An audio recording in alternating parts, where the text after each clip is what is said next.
Good afternoon, ladies and gentlemen, and welcome to the 10th Annual Sacred Trust History Talks and Book Signing event presented by the Gettysburg Foundation and Gettysburg National Military Park. My name is Dan Welch, and I'm the Education Programs Coordinator for the Gettysburg Foundation. And the Gettysburg Foundation is a non-profit partner of the National Park Service here at Gettysburg. Over the years, as we've presented Sacred Trust, we have had the pleasure of hosting renowned Civil War historians, authors, National Park Service rangers, and licensed battlefield guides so they can share with you their unique perspectives on the Battle of Gettysburg. Coming up next, we have Kristopher White, and he will be presenting a talk entitled, "We Might Have Gained a Great Victory, the Second Battle of Fredericksburg."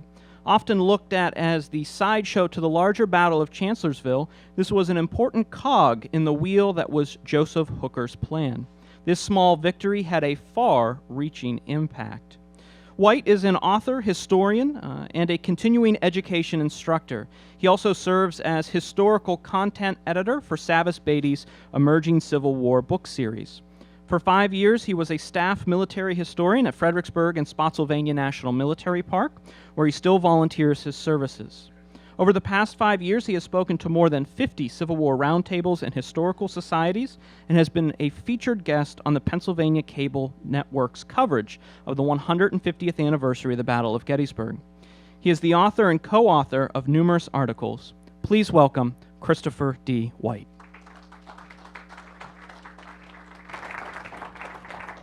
Thanks, everybody, for having me out and joining me here on the 4th of July. It's great to be out here at Gettysburg. We have a beautiful day. I can't imagine for better weather.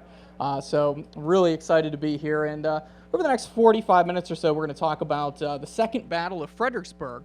We'll go through some slides showing you some pictures, some maps, talk about the battle, its impact on the Chancellorsville campaign, which was the prelude to the Gettysburg campaign 2 months earlier. 2 months to the day, actually. We'll have some major fighting in Virginia, about 120 miles south of here.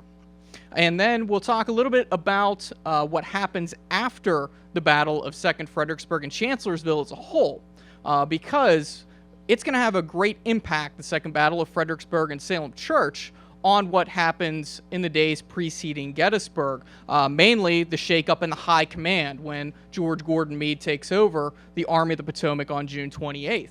So what we'll do is we'll start by taking a look at the slide that I have up here, and this is a picture of the famed sunken road at Fredericksburg. Now, most folks think this is from the First Battle of Fredericksburg, which took place on December 13th of 1862. In fact, it's not. This is a picture taken just hours after the Second Battle of Fredericksburg by a photographer named Andrew Russell. Russell is going to follow the Union 6th Army Corps across the Rappahannock River and follow them as they head out towards Chancellorsville, as they're hopefully going to be Joseph Hooker's saviors. In the famed sunken road, you're going to see some Confederates. These are Confederate Mississippians, specifically of the 18th Mississippi Infantry. They fought in William Barksdale's brigade, and I'll talk about William Barksdale here in just a little bit. And you'll see a lot of the detritus of battle spread out through that famed sunken road. So this is what the sunken road looked like in 1863. I'll take a show you a picture later on of what it looked like about 2 years ago. The National Park Service refurbished it in the mid-2000s just to bring it back to its 1862-63 appearance. But most people, when you talk about the Battle of Fredericksburg, think of this photograph and associate it with the first battle. And this is what Fredericksburg, Virginia looked like in April of 1863, after the first battle and before the second battle. The city of Fredericksburg was founded in 1727, so it's an old colonial city. Boasted George Washington's mother. She lived there, as well as his sister. She had a stately manor called Kenmore, which is open today for touring if you want to go down there. Surprisingly, though, George, when he came down to visit mom and sister, he always stayed with some of his friends. So I always thought that he mustn't have got along with mom all that well sometimes, so he wanted to stay with his buddies. But his buddies also ran some horse racing and some gambling from their plantation across the river called Chatham. So, you know, George probably wanted to imbibe while he was down there and release some tension, as it were. The city of Fredericksburg sits on the Rappahannock River, which you can see in this slide in the foreground. The Rappahannock River actually spans two sides of the city of Fredericksburg, the northern side and the eastern side. The city has some spires that you'll see there, some spires which are from three major churches. There are a number of churches in downtown, but three major ones. They also had a nice city hall, a very active dock prior to the war, and they had three bridges that spanned the Rappahannock River. And also coming through Fredericksburg were two major thoroughfares. The first one known as the Richmond Highway, also known as the Bowling Green Road, which leads you south from Fredericksburg, 55 miles to the Confederate capital of Richmond, Virginia. And then there was the I-95 of its day, known as the Telegraph Road. Today we call that the Sunken Road. It'll run 50 miles from Washington, D.C. down to Fredericksburg, and then continue through the city 55 miles south down to its terminus in Richmond, Virginia. So inevitably, Fredericksburg sitting between Washington and Richmond is going to become important. It becomes important in December of 1862, obviously, with that famed battle. And what most people remember about the First Battle of Fredericksburg are the attacks on the famed Maurice Heights. On this map, you'll see the names of Sumner and Hooker. That's the Maurice Heights sector.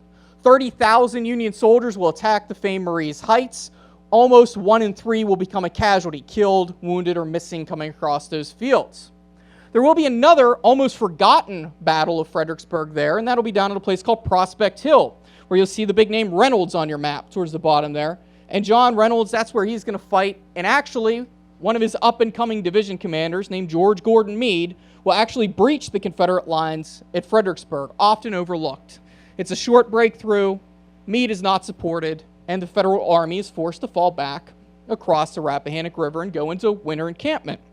Now, during the winter of 1862-63, the Union Army is going to be in what Rufus Dawes of the 6th Wisconsin called the Valley Forge stage. He called it the Valley Forge period of the war, meaning that the Army's so demoralized from not being able to destroy the Confederate Army of Northern Virginia, and as well as that defeat at first Fredericksburg, that they go into winter encampment. And then soon there's what we would consider a general's coup against the Army commander Ambrose Burnside. And a new Army commander will come in and take over, and that will be Joseph Hooker. Hooker, who is described by Charles Francis Adams as, in a very flowery sense, he said, Hooker in no way and in no degree represents the typical soldiership of the Commonwealth of Massachusetts. Chancing to be born here in Massachusetts, he was in 1861, and from that time forward, little better than a drunken West Point military adventurer. He was altogether devoid of character, insubordinate, and intriguing. It is true that after superseding Burnside, he did some effective work towards organizing the Army of the Potomac. Nevertheless, that was a period in its history when, so far as character was concerned, the Army of the Potomac sank to its lowest point. It was commanded by a trio, each of whom, the least said, the better. It consisted of Joe Hooker, Dan Sickles, and Dan Butterfield. All these men were of blemished character. During the winter of 1862-63, when Hooker was in command, headquarters of the Army of the Potomac was a place to which no self-respecting man liked to go and no decent woman could go. It was a combination of a barroom and a brothel. He went on to state that Sickles, Butterfield, and Hooker are the disgrace and the bane of this army. They are three humbugs, intriguers, and demagogues. So it's a very flowery way of saying he doesn't like Hooker. But Adams goes on to point out two other very interesting characters who come to play here in Gettysburg, and that would be the 3rd Corps Commander Dan Sickles, who's very much a Hooker lackey, and the Chief of Staff of the Army, who was inherited by Meade on June 28th of 1863, and that's Dan Butterfield. Dan Butterfield and George Meade did not like one another, and there's a rivalry that goes back to the First Battle of Fredericksburg and will carry on into the hearings after Gettysburg, after Meade's victory here. But in 1863, in January and February, the Union Army of the Potomac has to be rebuilt. And Joseph Hooker is the man who's going to do that. Of course, on the flip side, the Army of Northern Virginia, under Robert E. Lee, is coming off of its great victory at Fredericksburg. Its most lopsided victory until you get to the Battle of Cold Harbor in 1864. Now, Lee, on the other hand, is going to not really have to reorganize his army, but he runs into a major supply problem around Fredericksburg. The Union Army is very well supplied. Hooker is going to put in fresh bake ovens. They'll have fresh bread 4 times a week. He'll pass out oysters, champagne, new uniforms. The men are very well supplied. Now, on the flip side, the Confederate Army is going to be in a very much a state of disrepair when it comes to its supply system. One of the major problems was that there's only one railroad coming into the city of Fredericksburg, and it's run by a man named Samuel Ruth. Ruth is a Pennsylvanian by birth, and even though he's running the Richmond, Fredericksburg, and Potomac Railroad, he's a Union spy. Hooker knows exactly how much food and fodder is making its way up to Lee's army. So Lee actually, on the verge of or on the eve of the Chancellorsville campaign, has to split his army into two pieces, sending his First Corps commander, James Longstreet, down towards the Norfolk and Suffolk area, where he's supposed to send back supplies, food, and fodder to the army. With him will go two divisions of that First Army Corps under Hood and Pickett. Now, Lee is going to stay around the Fredericksburg area, and he is going to keep an eye on the river. Essentially, Joe Hooker in April of 1863 will have the ball in his court, if you will. He is going to have the initiative as the spring campaign goes forward. And Joseph Hooker in 1863 is going to look at his map of Virginia. His army is going to be encamped from where you see the name Aquia Creek, just above Fredericksburg. It's going to be camped from Aquia Creek down to the banks of the Rappahannock at Fredericksburg. And it's going to spread out towards a place called Skinker's Neck and up towards a place called Ely's Ford. It's going to be a mammoth army covering over 25 square miles. And they're going to be deforesting the entire area. The Army of Northern Virginia is actually going to be spread out from the city of Fredericksburg all the way down to the outskirts of Richmond, Virginia, because Lee is going to be trying to get his horses out into open country so that they can graze, as well as spread out his army so they aren't acting as locusts. The city of Fredericksburg, some of the civilians actually called the Army of Northern Virginia lice that they couldn't get rid of, because these guys were always in town and always trying to take from them or try to buy what little goods that they actually had. Now, Hooker is going to come up with a plan in 1863 that's very reminiscent of the man he succeeded in command, and that's Ambrose Burnside. Burnside in January of 1863 came up with a plan that's known today as the Mud March. His idea was to try to go around the flank of Lee's army, come in behind it, and maybe bash it up against the Rappahannock River. So Joseph Hooker, even though he is completely against Ambrose Burnside, he does see the merit in this plan that he came up with. And Hooker, who's definitely a backbiter, definitely a shameless self-promoter, is going to incorporate into his 1863 campaign the ideas that Ambrose Burnside came up with. So he comes up with a three-pronged approach here at Chancellorsville, when it becomes the Chancellorsville campaign. Hooker decides to break his army into three pieces. The first piece will be led by him, 45,000 men, 3 Army Corps. They'll go on a long, circuitous march up around Kelly's Ford. There's a March 1863 cavalry battle there. He'll swing in across Ely's Ford and Germanna Ford. They become famous in 1864 during the Battle of Wilderness. And then he will congregate his army at Chancellorsville, where he does not intend to fight. Chancellorsville is a crossroads, and if you want to call it a town, it's a one-house town. When I worked for the Park Service, I was 1/5 of the population of Chancellorsville, Virginia. It was me, my wife, a ranger, his wife, and their dog. So that was Chancellorsville for you. Now, Chancellorsville in 1863 is simply what we would consider today a rest stop or a bed and breakfast.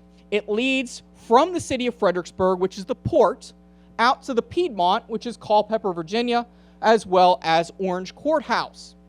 Now, on your way between the major cities or towns, you could stop there at Chancellorsville, have your horse reshod, go to the farrier, have your horse reshod. You could mail a letter, it was a post office, and you could also stay there or have a meal.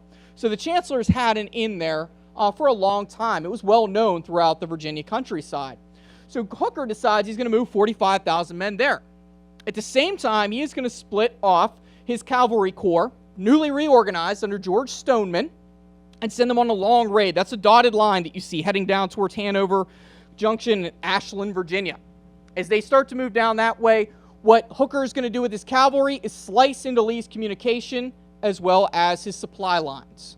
Hooker will come in from the rear with his infantry and try to smash Lee up against the Rappahannock River, where he's going to leave 65,000 men under the command of John Sedgwick. John Sedgwick is the 6th Corps commander.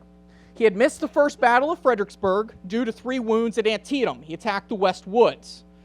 As he comes back to the army, he's for a short time, going to command the 9th Army Corps, and then he assumes command of the 6th Army Corps.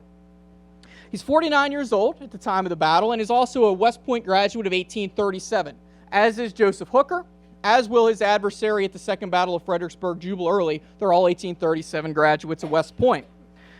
Sedgwick was described as a tall with a ruddy complexion, blue eyes, very smooth, silky voice, his hair growing rather long on his forehead, with a large mustache and side whiskers. He always wore his boots under his pants. He wore an old-fashioned pair of brass spurs, never taking them off, and he kept his coat open with his sword belt always underneath. Sedgwick always had a fiery temper on him as well. Most people see him as the very genial man, loved to play jokes on his staff, practical joker, loved to play solitaire, but he also had a great temper on him. And his temper would flare up at times, and as he's heading south here from Gettysburg at one point, he's going to get angry. And on one evening, he's going to go out into the middle of a field. Many times he wouldn't put up a tent while he's on campaign, and start to sleep under the stars. Well, a rain shower came out, and his chief of staff, Martin McMahon, came out and told some soldiers to put a fly up over him, essentially a big piece of tent over top of him. As the rain stopped to hit Sedgwick in the face, it woke him up, and he looked up and he told the soldiers, stop putting up that fly. He wanted the rain to keep hitting him so it would cool him off. So Sedgwick had somewhat of a temper on him, but Sedgwick has never commanded a corps before in his life. And now to give him the largest Union Army Corps, 23,000 strong, Hooker's putting a lot of confidence in him. But to add to those 23,000 men, Hooker is going to leave the 1st and 3rd Corps under Sedgwick's command, as well as a portion of the 2nd Corps. Sedgwick, when he went into the West Woods at Antietam, had roughly 5,500 men under his command. Now he has 65,000. This is something that he had never been prepared for. His 2 corps commanders that he'll have underneath him that aren't in the 6th Corps, the 1st Corps commander will be John Reynolds, killed here at Gettysburg, and then you have Dan Sickles. Dan Sickles and John Reynolds could not have been 2 more different characters. You have Dan Sickles, who I always call the Ted Kennedy / Bill Clinton of his day, and then you have John Reynolds, who's just the good old soldier. So now these men are going to be under his command. And Sedgwick is told by Hooker that he is supposed to keep Lee's gaze out towards the east. That's his job. Keep him tied down while I swing in from the east, smash Lee in the rear, where he'll either have to ingloriously fly or come out of his trenches to do battle. Either way, he will destroy him. That is what Hooker's thought is, to paraphrase him. So this is what the idea is. So Sedgwick, with the man beside him, another 1837 class graduate of West Point, that's where they should have just handed out T-shirts at this battle for a class reunion, and is Henry Benham. Benham will command the engineering brigade, 2 New York regiments and a United States Regulars regiment. And Benham was number 1 in his class in 1837. He had seen some action in Western Virginia in 1861. He lost the Battle of Secessionville in 1862. Now, in 1863, he's commanding this engineering brigade, which their job is, at this point, to lay bridges, temporary bridges we call pontoons, to cross the Rappahannock River. And there, the 1st and 6th Corps portions of it will cross the Rappahannock on April 29th, start to keep Lee's attention, not bring on a general engagement. They're supposed to keep Lee's attention while Hooker comes in from the rear. That's the idea. And on the evening of April 29th, Henry Benham, who's overseeing this operation, is supposed to have men carry boats, pontoon boats, and I'll show you a picture here in a second of them, which are 31 feet long, 6 feet wide, and weigh 1,500 pounds. These things are supposed to be carried 1.5 miles down to a riverbank by 75 men apiece. And they're supposed to do this in the dark because they want to make a pre-dawn assault on April 29th. That's the idea. So Benham, who's overseeing this, for whatever reason, he's either lost confidence in himself or just likes to drink, starts to drink. And he starts to drink either, depending on who you read, from a bottle of whiskey or his canteen, which was reinforced by 2 glasses of sherry. Either way, according to one engineer, he was, quote, in a beastly state of intoxication, unquote. Henry Benham was so drunk that whenever he comes on the field, he had fallen off of his horse and cut his bridge of his nose, and it was bleeding down over his face, which gave him, according to another staff officer, a savage look. So the guy comes into battle, he's all bloodied, he comes riding down the front, and he starts yelling at one of the men leading the charge across the river, and that'll be David Russell. Russell looks at this guy, sees the general stars on his shoulders, but doesn't care, and he refuses to follow any of his orders because he's clearly drunk. So they ride off to William Brooks, who's a division commander. His nickname's Bully Brooks. Why? The guy's a bully. He doesn't care about who he roughs up. So here comes Benham. He hears his side of the story. He tells him to arrest this David Russell, who won't listen to him. And Brooks simply tells the drunk engineer, no, I won't do it. So Benham rides off, tries to find John Sedgwick, who seems to be hiding in his tent from this drunken engineer. And Benham goes down to the riverfront, stands in front of the entire Union 6th Army Corps who are on their banks. On the far banks are men of Jubal Early's Confederate division, and Benham then in the middle of the night starts to wail about how all of these men are about to be killed. So it's not very inspiring to see one of your generals down on the riverfront screaming about how you're killed, not to mention giving away that secrecy that you wanted to use the next morning. So this poor staff officer that Sedgwick had dispatched over to take care of his drunken master of ceremonies kind of reels him in, takes him up to the top of the hill, and then in the middle of a campaign, Benham's worried he's going to lose his job after he's sobered up. He writes a 12-page report about what happens. Joseph Hooker never wrote one word on a report for the United States Army after Chancellorsville, but Benham writes 12 pages. Hooker will come up with his own fanciful ideas of what happened at Chancellorsville in the 1870s. They're fantastic to read. His idea of what happened and what reality was just fantastic to see. But either way, Sedgwick is going to cross the river. He's going to use what we call an amphibious assault. He's going to put men into boats. They're going to ferry themselves across the river. They're going to hit the bank running, and they're going to jump out, and they're going to take the Confederates by surprise. This happens on the morning of April 29th. That morning, Robert E. Lee is going to awaken to the sounds of gunfire as the Federals had crossed at two places called Franklin's Crossing and Fitzhugh's Crossing on the Rappahannock.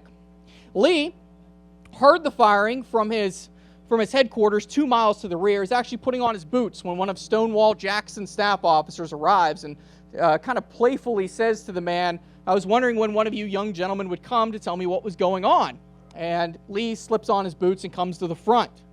And as he comes down to the front, he is going to see massive Union Army now across the river. Two full divisions, one from the 1st Corps, one from the 6th Corps. The 1st Corps division that came across was led by the famed Iron Brigade and their division commander, James Wadsworth. This is Wadsworth's first battle. As Wadsworth came into action, there's two accounts of what he did. First, either the 56-year-old dove his horse into the river and rode across it as it swam, which is pretty cool to think about, or he jumped into a boat and pulled the horse swimming behind it. Either way, Wadsworth was in the first wave to come across. Wadsworth, the millionaire general from Geneseo Valley of New York, is not taking a dime to fight for the Union cause. And he really endeared himself to the men of the 1st Division when he came across with them the way he did. Really won their hearts. But the Union Army who came across, and this is a picture from the bridgehead at what we call Franklin's Crossing, south of Fredericksburg, not from Petersburg. This is many times put as the trenches in front of Petersburg. No, these are 6th Corps troopers, infantrymen who are across the river. And you notice they have a hodgepodge of what they're wearing because I have varying weather reports. It's going to rain, it's going to be cold, it's going to be warm. You see some men in greatcoats. You also see the sergeant there in front with the small mustache. He actually has a rain cover on top of his hat because it's going to have passing showers constantly throughout the day. A few other men are actually wearing that as well. One has a rain cover hat and a greatcoat on. So this is from that bridgehead. And this is what Lee is going to look at. He is going to see that the Federals have over 60 cannon pointed across the river. They also have two divisions, nearly 20,000 men across, because they're going to keep crossing men into this bridgehead. And Lee's going to stand there for a few minutes, and he's going to discuss what to do with Stonewall Jackson. Ever the aggressor, Jackson thinks he should attack. Lee doesn't think they should, and just let the day play out. And that's exactly what Lee does. And he gets word from Jeb Stuart, Confederate cavalry chief, that there's a problem back at Chancellorsville. And that is that Joseph Hooker has swung in and across with those 3 corps that I told you about. And Hooker is going to be the one who's actively campaigning. So Lee, on April 30th, is going to watch those Federal soldiers that I talked about crossing the river sit there. And he realizes quickly that they are a very little threat. He realizes that the threat is to his rear. So on the evening of April 30th, he starts a night march and starts sending the bulk of his army out towards the Chancellorsville crossroads. Hooker coming into this campaign has approximately 130 to 135,000 men to deal with. He has 135,000 men or so in his army. Lee has 60,000 men to work with. Lee is going to, very audaciously, leave 11,000 men on the Fredericksburg front. Their job is to keep an eye on his rear while he marches the rest of the army out towards the Chancellorsville crossroads. Now, Lee has done what Hooker thought he would do. He came out of his earthworks. But Lee is not retreating. He's not ingloriously flying. He's turning around to punch Joe Hooker square in the nose. And that's what they're going to do on the morning of May 1st. Out in an area we call Zoan Church, Stonewall Jackson arrives and assumes command of the 2 First Corps divisions that are still within the Army. And he starts marching them initially towards action. And they're going to start engaging George Gordon Meade's 5th Army Corps, which is marching down 2 roads. One called the River Road, where you see the names Humphreys and Griffin. And then one down the Orange Turnpike, where you see the name Sykes. Sykes was the division commander at this battle. He'll assume 5th Corps here at Gettysburg. And then just to the south will be Henry Slocum's 12th Corps. Hooker's making a 3-prong approach into the rear of the Confederates. And Hooker really has the initiative. Lee is going to stop Jackson is going to stop Hooker cold initially along that turnpike. Slocum is going to start working his way towards the Confederate left flank. Meade is going to keep working around that Confederate right flank. And inexplicably, when the Union Army asks for reinforcements from Joe Hooker, he doesn't send them forward. He orders them to retreat. And they pull back to Chancellorsville. And Meade is going to grumble something along the lines, if he can't hold the top of a hill, how does he expect to hold the bottom of a hill? Meaning that Chancellorsville is at the bottom of a large ridge called McGee Ridge. So now the ball is essentially not in Hooker's court, it's in Lee's. And Lee is going to start going on the campaign, and he's going to send Jackson on that audacious flank attack on May 2nd. Back at Fredericksburg, he's going to leave his junior ranking division commander, Major General Jubal Early. Early, a class of 1837 West Point graduate, is going to be stuck behind with his division of just over 8,500 men. He's going to have a brigade of Mississippians, which is attached to McLaws' division under William Barksdale, shown here with Lee's battle man Early. And Barksdale, his men are left behind because they know the city very well. They're going to help repel the first Union assaults on December the 11th whenever they try to cross the river in Fredericksburg during the first battle. They know the streets very well.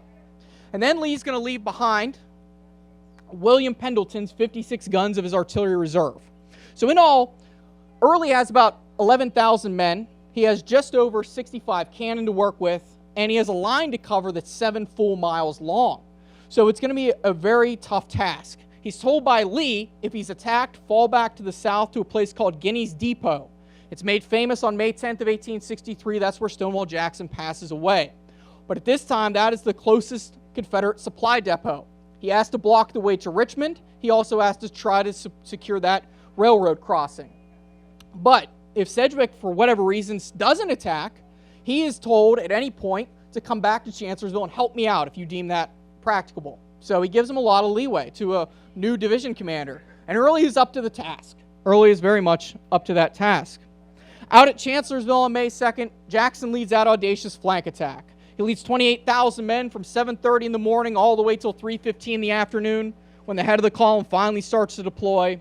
And at 5:15, he makes that audacious attack, and he's wounded around 8:30, 9 o'clock on the evening of May 2nd by his soldiers near where the Chancellorsville Visitor Center is today. There's a little X on that map showing you exactly where Jackson was wounded. Now, everything in Hooker's front isn't going well. Hooker at first thought that Lee's army was retreating when Jackson's army starts its flank march on the morning of May 2nd. You notice how they start going along, and you see the arrow following to the Catherine Furnace. Then that column goes to the south. Well, Joe Hooker is able to see from a few points the Confederate line marching away. One area he's able to see from is called Fairview, a Union artillery position. He's also able to see, using the forerunners of the modern American Air Force, known as aeronauts, a hot air balloon that's ascending and can see out over the Confederate lines. But it can't penetrate deep enough to see into the woods, because this area is known as the Wilderness of Spotsylvania County. Dense second growth forest, 70 square miles in length and diameter. So Hooker now has that issue that he thinks that the Confederate army is retreating. Well, in reality, he doesn't see them turn to the north. then to the east, and then Oliver Otis Howard's 11th Army Corps is taken in the flank and routed from the field. Now, John Sedgwick, who had been back at Fredericksburg throughout April 29th, 30th, and May 1st, had been getting conflicting orders from Hooker. It had been taking sometimes 8 hours to get orders from Hooker all the way back to the front on Sedgwick's front. The problems were plentiful. First off, they're going to use a telegraph system, but those telegraph lines are going to be strung and restrung time and again. So the insulation that were on them are going to be disintegrating. They're also used throughout the winter, and the winter was very harsh in Virginia this year, and it was very hard on those cables. And I also found accounts of Union soldiers, new 9-month regiments, some new 3-year regiments, these men seeing telegraph lines strung up through trees. And they decide to climb the trees, trim off about that much of that telegraph line, and send them home to mom and dad. The Union Army cut their own telegraph lines just by sheer stupidity. And so it's going to take a long time, and the situation's constantly fluid out on the front where Hooker's at. So Sedgwick, he's going to be in the backwater, essentially, forgotten about at times. But Hooker will keep calling back to John Sedgwick, and at first he'll call away that 3rd Corps. Then he'll call away the 1st Corps. And by the morning of May the 3rd, Hooker's going to have somewhere around 90,000 men around the Chancellorsville crossroads in the defensive line. Sedgwick's going to be down to about 27,000 men from that initial 65,000. And on the afternoon of May 2nd, Sedgwick actually had a golden opportunity. He could have attacked the Confederate Army and driven away Jubal Early. Robert Chilton, yet another classmate of 1837, shown here, he is on Robert E. Lee's staff. Robert Chilton is to me, one of the worst staff officers to come out of the American Civil War. Chilton is a colonel, notice. John Sedgwick, class of 1837, is a major general in charge of a wing. Jubal Early is in charge of a division. Joseph Hooker, class of 1837, is in charge of the Army of the Potomac. Robert Chilton is a colonel. He was recommended for brigadier generalship by Robert E. Lee himself, but he's still not a brigadier general. I think that says everything you need to know about Robert Chilton. Chilton is going to misinterpret an order from Lee to Early. Essentially, he's going to ride into Early's camp on the morning of May 2nd and say that Lee wants you out at Chancellorsville. Early's going to look at him and say that those aren't my orders. Those are absolutely against what Lee had told me to do. So, Chilton reiterates this is a direct order. It was still only a discretionary order. And grudgingly, Early starts to pull away. He leaves behind 1 brigade of Louisianans and his 56 artillery pieces under Granny Pendleton. Now, Granny Pendleton, luckily for the Confederate Army, isn't a great general, and he's always going to be kind of flighty about things. And he became very flighty when he saw some Union soldiers start to march across the bridgehead at Franklin's Crossing. It scared him. So he starts sending word out to Jubal Early, who's marching away, that, hey, the Union Army's about to make an assault. They're about to make an assault. And Early turns the head of the column around and comes back. Sedgwick wasn't about to make an assault, but he was just receiving orders to start linking up with Hooker around Chancellorsville. On the evening of May 2nd, Sedgwick's going to receive 2 separate communiques from headquarters. The first one is going to be that the Confederate Army is retreating. We are in their trains. Sickles is ready with 60 rounds of ammunition and 3 days' rations to chase them down towards Richmond. That's essentially what it said. At 10:10 on the evening of May 2nd, Sedgwick receives a second order. The second order and second communication comes from Hooker's headquarters, and it is that the enemy has attacked him at Chancellorsville. The situation is very much in doubt. His 23,000 men are supposed to march north into Fredericksburg, take the turnpike west, and come in behind Lee's army. He will be the anvil, Hooker, Sedgwick will be the hammer, and between them they will, quote, use up Lee. Well, that's the idea. Joseph Hooker has 6 infantry corps around the Chancellorsville crossroads. Many of them have not even been yet fully engaged. The 1st and 5th Corps really won't see much action in this campaign at all. John Sedgwick, with 23,000 men in 1 corps, is supposed to march for 15 miles. He's supposed to come in behind Lee's forces, and he's supposed to be the savior of those 6 Army Corps. And what is his timetable to do this? At 10:10 in the evening, he receives this order. He's supposed to be out at Chancellorsville 15 miles away at dawn. It's a Herculean task. It's an idiotic order. But Hooker puts all of his cards on the table, and he puts them in John Sedgwick's not-so-capable hands of executing. Not so much that Sedgwick's a poor commander, it's just that it makes no sense that he can make this march, and he can do it in the timetable put forth. So Sedgwick decides to march into Fredericksburg. The 6th Army Corps, during the First Battle of Fredericksburg, had never stepped foot in that city. They had no idea where they were going. It is going to take from midnight until 4:30 in the morning for them to go the 2 miles into the city. When they enter the city, the Confederates had laid ambushes at different intersections. Finally, the Union Army will clear them out by dawn. And at dawn, in front of him, you'll see a line of Confederates going from Beck's Island on the top of this map, near the name River Road. You'll see Wilcox. That's Cadmus Wilcox's men who will come to the sound of the guns on the morning of May 3rd. Spread down across the famed Maurice Heights, down across Telegraph Hill, which today is called Lee's Hill, and then down to Prospect Hill. It's a 7-mile line. Early is going to amass 6,100 men down around the Prospect Hill sector. That's the vast majority of his men. His idea, if he's attacked, he will not be flanked and pushed up against that bend in the Rappahannock River where you see Beck's Island. He will be able to use Prospect Hill as a pivot to fall back towards Guinea's Depot and protect the Richmond-Fredericksburg-Potomac Railroad, as well as direct route south towards Richmond. Sedgwick, though, is not going in that direction. He needs to go due west, out along the Orange Plank Road where you see the name Early. That is the Orange Plank Road he is supposed to take. At 6 o'clock in the morning, Sedgwick is going to go into the city. He is going to have a division under John Newton, his 3rd Division commander, John Newton. He comes up and he sends 2 regiments across the famed Maurice Heights. It's foggy. They go across the old killing fields, and the men are going to be shot down within 20 yards of the stone wall. The 62nd New York, who went across as one of the 2 regiments, had 30 bullets pierce their flag within 10 minutes. The galling fire that came from Maurice Heights showed Sedgwick that the Confederates were there. The fog, though, masked just how many were actually behind the stone wall.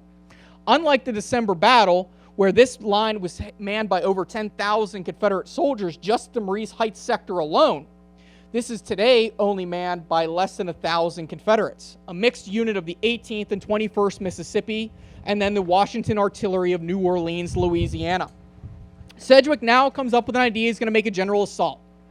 He deploys men to the north side of Fredericksburg. That's the name Gibbon. That's John Gibbon's 2nd Corps Division. They're going to deploy to the north side of the city. Out of the city will come 2 divisions. One is under John Newton. The other is under the name of Hiram Burnham. It's not really a division, though they call it the 4th Division of the 6th Army Corps. They wear a little green divisional patch, the only ones to do that at Chancellorsville. It's actually a large brigade called the Light Brigade, also called the Light Division. Then to the south will be 2 more divisions under Bully Brooks and Albion P. Howe. The idea is for Brooks to protect the bridgeheads while the rest of the Union Army attacks out towards the old battlefield at Fredericksburg. This is what the Maurice Heights sector looked like in 1864. This is taken from the Confederate artillery position looking towards the city. The brick house that you'll see just out in that open field is known as the Stratton House. It was for sale about 1.5 years ago. It's a really nice house. It still stands today. It's along the famed Maurice Heights sector. You see the wide open fields, 900 yards totaling of wide open fields. If you've been to Fredericksburg recently, you'll know that the city has grown right up to the doorstep. Below, you'll see some stone, or you'll see a stone wall. That is the Telegraph Road. Today we call that the Sunken Road. And then in the distance, you'll see the spires of Fredericksburg. That is from where the Union Army will attack. This is a portion of what's called the Rappahannock Canal. This is going to break up part of Gibbon's attack to the north. It is 51 feet wide at its widest point. It's also going to have an offshoot known as a mill race. That's going to go in front of the famed Maurice Heights sector. The mill race will have to be crossed over 3 bridges that the Confederates had torn up, all but 1 bridge. They're going to leave 1 out there, and it's all going to be pre-sighted by artillery. And I'm going to show you in the next slide a picture of exactly what I'm talking about. And leading the assaults out across this old killing field will be John Newton. Here at Gettysburg, he assumed command of 1st Corps. Then Henry Burnham. Burnham commanded that now famous within the 6th Corps Light Division. This is what the Maurice Heights sector looked like. This is a panoramic picture split in 2. I'll show you the second slide in a moment. This is Hanover Street, leading out towards Maurice Heights. Brompton is a Marie family home, owned by the Marie family. If you're familiar with the first day's battle here at Gettysburg, out towards Whistler's Ridge and along Marsh Creek, you had the fight with with the Fredericksburg artillery firing at the vedettes out there of Buford's men, Levi Schaefer and Marcellus Jones's boys. Those are the Maries. Edward Marie is going to lead the Fredericksburg artillery to battle. They're going to fire one of the first salvos for the Confederate artillery here at Gettysburg. Now, the Union Army has to come out these streets and then across an open attack plain. This is the open attack plain. There's the mill race you'll see in yellow. Looks like a hedgerow. It's actually 15 feet wide and 5 feet deep, so it's very formidable. There were 4 fences, and you can see some of those former fence posts there bisecting these fields leading up to the Maurice Heights sector. Willis Hill is one of the hills that makes up the Maurice Heights area, and the Stratton House is one of the houses that will actually give the Union Army some cover as they go across. So Sedgwick comes up with a plan, though John Newton is going to claim it for his own later on. And that is, he's going to attack to the north with John Gibbon. They're going to try to turn the Confederate flank. They're unable to do it. Long story short, they can't get around that large canal. They can't take the enemy in the flank. So coming out of the city, and according to John Newton in an 1880s news article, he wrote they were going to come out William Street and Hanover Street with 2 columns, acting as quote-unquote lances. They're going to come out as spears, columns of 4 infantrymen. The names Spear and Brown will be 2 columns that will come out the road and try to pierce the Confederate lines. John Sedgwick's famed little light division that he has, they'll come out in a diamond formation, attack Maurice Heights. It's a forlorn hope to many of the men. They had heard the stories, though they had not witnessed the assaults at Maurice Heights.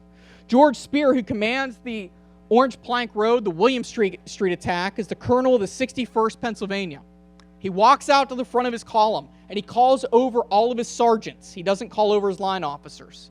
He tells them the next steps in the plan if he is killed. He doesn't expect to come out of this attack alive. And he doesn't expect many of his officers to do this either. He wants his sergeants to keep the attack going forward. And at around 11:30 in the afternoon, or late morning, Sedgwick is finally going to attack. He's roughly 5.5 hours behind schedule. He was supposed to be at Chancellorsville by now. He's still in Fredericksburg, 12 miles away. Sedgwick attack will go as follows. Gibbon attacks, he is thrown back. Spear will attack. Spear is killed near a tannery, today a dentist office, and his attack will flounder. Another attack under Thomas Brown of the 7th Massachusetts will flounder as well. The Union Army will be thrown back in this first initial wave around 11:30 in the morning. Then there becomes a very controversial piece of the battle, and that the Union Army supposedly comes up with this flag of truce, this little flag of truce that they're going to come out, and they supposedly send some men out, and they're going to look in the sunken road, and they're going to go back and say, hey, there's only a handful of men back there, let's attack. One Confederate called it a duplicitous Yankee trick, but really there's very little evidence that this actually happened, where the Union goes out, scouts under this flag of truce, comes back, and then attacks while under a flag of truce. The Light Division comes across the fields. They're going to come across in a diamond-shaped formation. They're not going to go across like they did, or like the other 2 attack columns did. One man is going to write from the 33rd New York that the Crest of Hills, wrote the London Times correspondent after the battle under Burnside, constitute one of the strongest positions in the world, impregnable to any attack from the front. Here was planted the best of his artillery, supported by the flower of his infantry under the command of the haughty and supercilious William Barksdale, who a few weeks later breathed his life away on the crimson field of Gettysburg, abandoned by his own men, without even a slave to bring him a cold cup of water. That's written in 1864, so you can see how fresh that still is. He will die down at the Hummelbaugh farm about a half mile from where we're standing, but great flowery quote. Now, the Light Brigade will come across the field, and they're going to be told that they're going to go across the field, they're going to double quick, and they're going to not stop until they get the order to halt. And they will never get that order, they're told. The Light Division, as the 2 lances going up the streets fail, come up and over top of the sunken road. They actually breach the Confederate lines and start going up over top of Maurice Heights. One of the first units to go over the top is the 6th Maine Infantry, as well as the 5th Wisconsin. As they breach the line, they go up behind the Confederates, and they sweep them off the top of the heights. It's a grand, flourishing attack. And this is the area where they broke through. The White House that you see is the Innis House. It is a wartime structure. This is the sunken road, and you'll see a gate. This is where the Union Army will make their way up through a saddle, sweeping up over top the heights. It's a grand spectacle.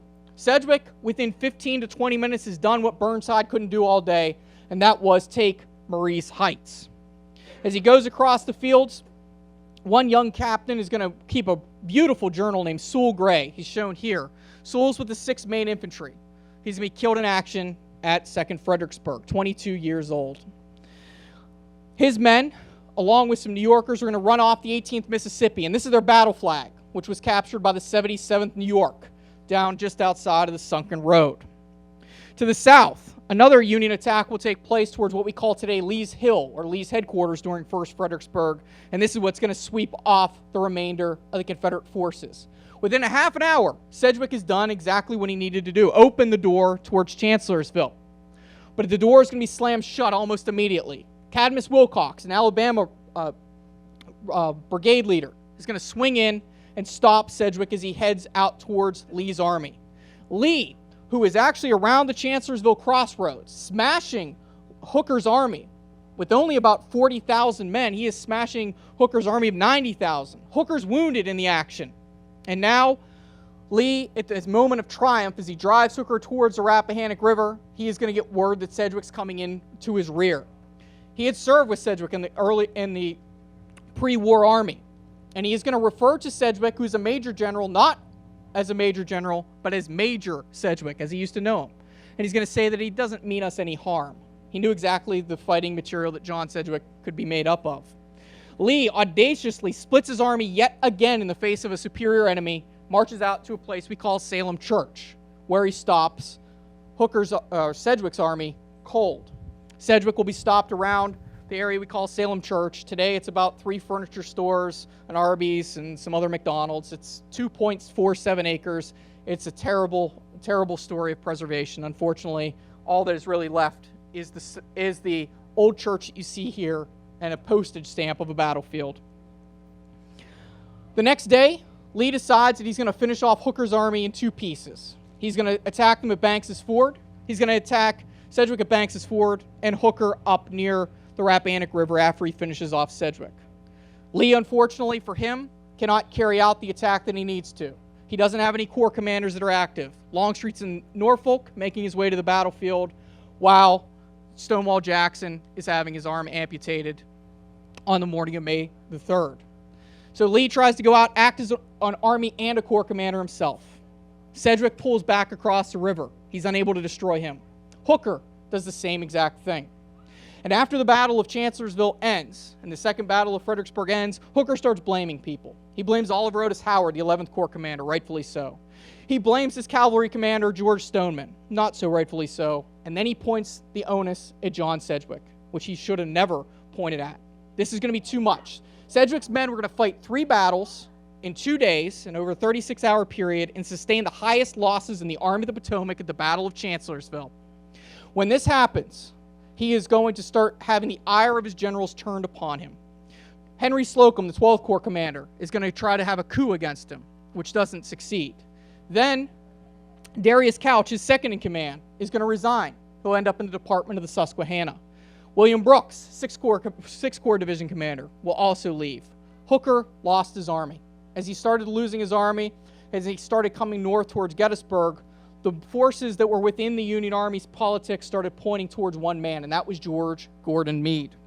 Meade, who had done so much throughout the war, is going to learn that his name has been thrown in the hat to take over the Army of the Potomac. And on June 28th, he's going to receive that command here just in the days before Gettysburg.